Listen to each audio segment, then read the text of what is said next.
Muy buenas noches y bienvenidos a Signo Pesos, la economía al alcance de su pantalla. Estos son los temas claves de hoy. El SOS de las clínicas y de los hospitales. Estas instituciones denunciaron hoy que han seguido las trabas de las EPS para pagarles las cuentas. También el gobierno ha incumplido con el llamado acuerdo de punto final. Hablaremos en segundos con el vocero nacional del sector, Juan Carlos Giraldo. Hora de ponerse al día. La DIAN abrió la oportunidad para que más de 10.000 contratistas del Estado y usuarios aduaneros se pongan al día en el pago de los impuestos. En minutos les contaremos cuáles son las facilidades ofrecidas. Crisis financiera entre los migrantes. Una encuesta patrocinada por la Banca de las Oportunidades reveló el bajo acceso de los migrantes venezolanos a las cuentas de ahorro, créditos y otros servicios financieros. El director de este programa del gobierno nos contará qué viene ahora en materia de inclusión. Y comenzamos esta emisión hablando de la preocupante situación de muchas de las clínicas y hospitales del país. Un estudio de la Asociación de Hospitales y Clínicas revela cuáles son las principales preocupaciones financieras. Por eso le doy la bienvenida a esta hora de la noche al doctor Juan Carlos Giraldo. Él es el presidente de la asociación de estas instituciones. Doctor Giraldo, buenas noches, ¿cómo ha estado? Buenas noches, muchas gracias por la invitación. Doctor Giraldo, gracias a usted por acompañarnos aquí en Signo Pesos. Habíamos conocido sobre una instrucción para que las EPS no pusieran trabas a la hora de desembolsar los pagos por los servicios que ustedes ofrecen. ¿Se está cumpliendo esto o no se está cumpliendo? Desde el año pasado la Superintendencia de Salud emitió una circular, la circular 14, en la que esa entidad tipificó las prácticas indebidas en la relación entre EPS e IPS. Allí hay 12 prácticas indebidas, muchas de ellas relacionadas con pago, con facturación, con auditoría.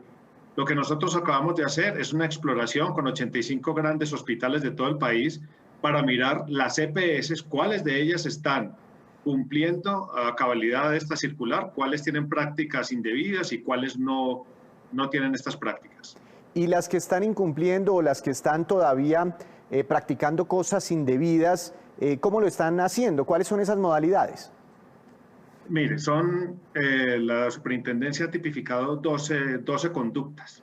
Solamente le doy algunos ejemplos. Restringir, por ejemplo, la erradicación de las facturas. Negarse a recibir los soportes de la facturación.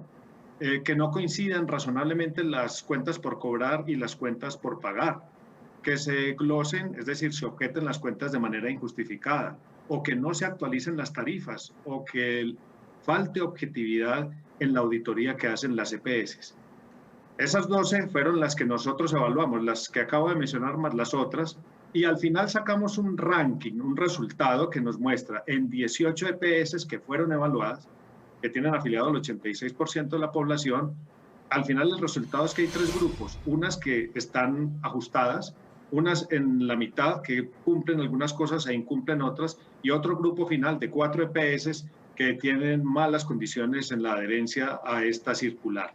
Ya le voy a preguntar por ese ranking, que me parece muy interesante saber cuáles son las más cumplidas, también cuáles son las más incumplidas, pero al final, ¿por qué acuden a estas prácticas las EPS? ¿Para retrasar los pagos, para no pagar? ¿Cuál es el propósito?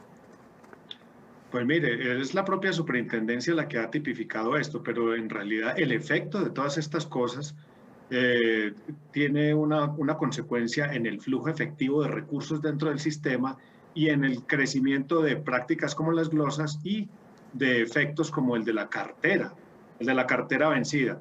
Esos son los resultados que tenemos: un mal clima sectorial, una disminución en la confianza en las relaciones entre las entidades, más los efectos financieros que esto tiene, y a la larga, si eso no se corrige, pues dificultades de esas EPS con la red que deberían disponer para la atención de toda la población.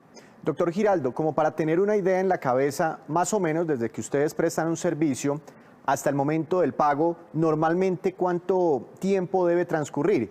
Y al utilizar estas prácticas, ¿cuánto se están retrasando? Mire, en la legislación colombiana, el tiempo para considerar una cartera corriente va hasta los 60 días. De 60 días en adelante ya es cartera vencida, es decir, a nosotros nos deberían pagar en máximo 2 meses.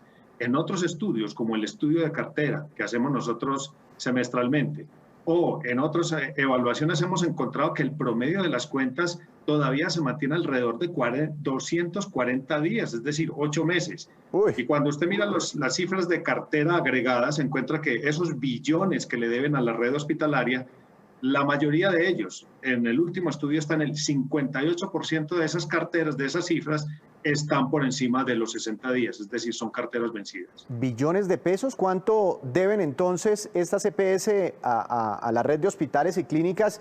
Y bueno, y con tantas deudas, ¿cómo hacen ustedes para sobrevivir, para seguir funcionando? Porque ustedes no pueden negar los servicios.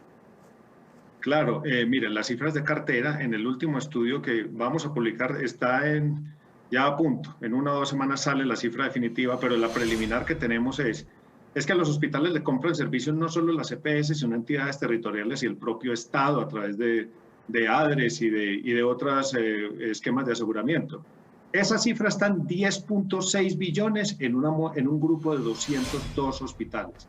Cuando usted va y mira otros agregados, por ejemplo, el sistema de información de hospitales públicos, con todos los hospitales públicos del país, estamos hablando de 10.3 billones.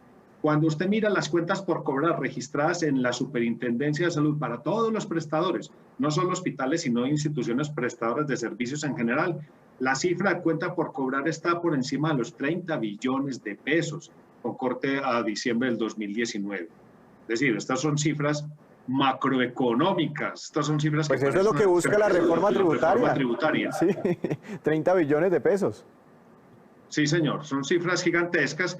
¿Qué es lo que sucede con esto? Pues el sector hospitalario tiene entonces que acudir a una gran cantidad de prácticas compensatorias, atrasando también su cumplimiento con los proveedores, teniendo problemas con el pago de la nómina, teniendo que acudir a los créditos con las entidades bancarias o inclusive empezando a contraer servicios.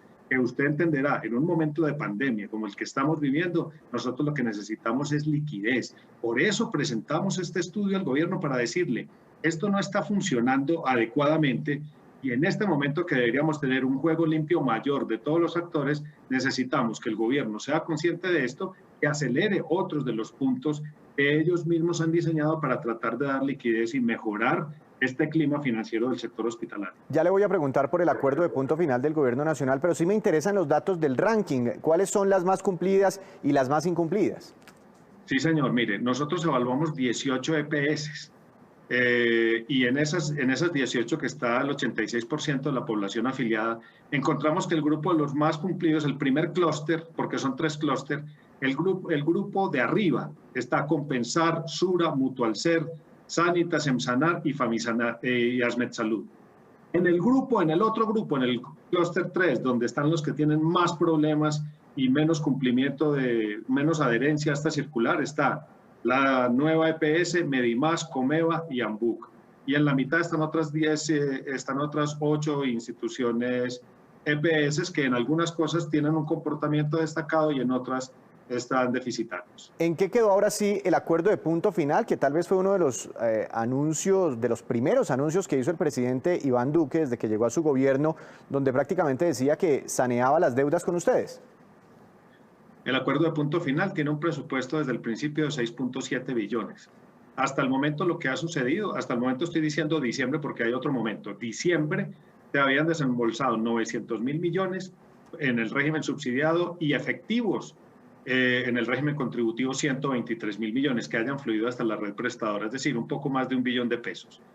Por esa lentitud en la ejecución del acuerdo de punto final, la actual administración, el ministro Ruiz, con la viceministra Godoy, el superintendente y la nueva dirección de ADRES, han hecho una cantidad de maniobras para dar liquidez. La promesa que se tiene y que ya se está empezando a ver operativa es que este año va a fluir 5.8 billones de pesos.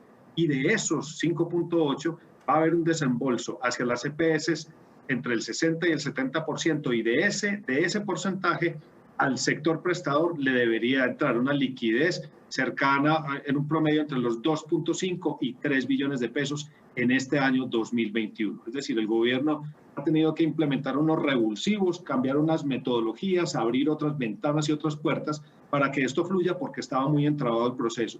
Esperamos, sigue siendo la esperanza, que eso funcione este año y que se le sumen otras cosas como la liberación de reservas técnicas de las EPS, que lo estamos pidiendo a raíz de estas dificultades, que haya giro directo de los recursos y que además se puedan hacer nuevos tramos de compra de cartera para darle más fluidez de los recursos al sistema hospitalario. Doctor Giraldo, no lo quiero dejar ir sin hacerle una pregunta por una preocupación que hay entre algunos agentes de este sector. ¿Es cierto que hay escasez de algunos medicamentos en el país? Sí, señor, y precisamente nosotros hicimos otra encuesta, le preguntamos a 70 grandes entidades hospitalarias por 8 tipos específicos de moléculas, de medicamentos que son muy usadas en esta época en anestesia, en unidad de cuidado intensivo, en cirugía, pues que son sedantes, anestésicos, relajantes. Y le preguntamos por esas 8 moléculas y encontramos que en ese grupo hay escasez, mejor dicho, responden positivamente los gerentes, que hay escasez de esos medicamentos hasta en un 72%. Encontramos que en promedio esas moléculas tenemos un stock, es decir, una reserva que nos puede durar en promedio 42 días, con un rango que va entre los 27 días para las que menos reserva hay, hasta 53 días para las que hay una reserva suficiente. Y de la mano de eso encontramos que, y eso es parte de la explicación de este fenómeno, encontramos que se ha elevado el precio de muchos de estos medicamentos, inclusive hasta en un 95%. Le estamos diciendo al gobierno, mire esta situación, vamos llegando a una tercera ola o una demanda incrementada de servicios por este tipo de patologías COVID y no COVID que van a demandar estos servicios y tenemos esta escasez. Por lo tanto, tienen que hacer maniobras, hablar con los distribuidores, con los laboratorios, mirar si hay necesidad de expedir nueva normatividad que favorezca el acceso a estos medicamentos que estamos mostrando que están escasos. Pues muy importante esta advertencia. Doctor Giraldo, muchas gracias por estos minutos para Signo Pesos de Noticias Caracol Ahora. Bueno, señor, muchas gracias.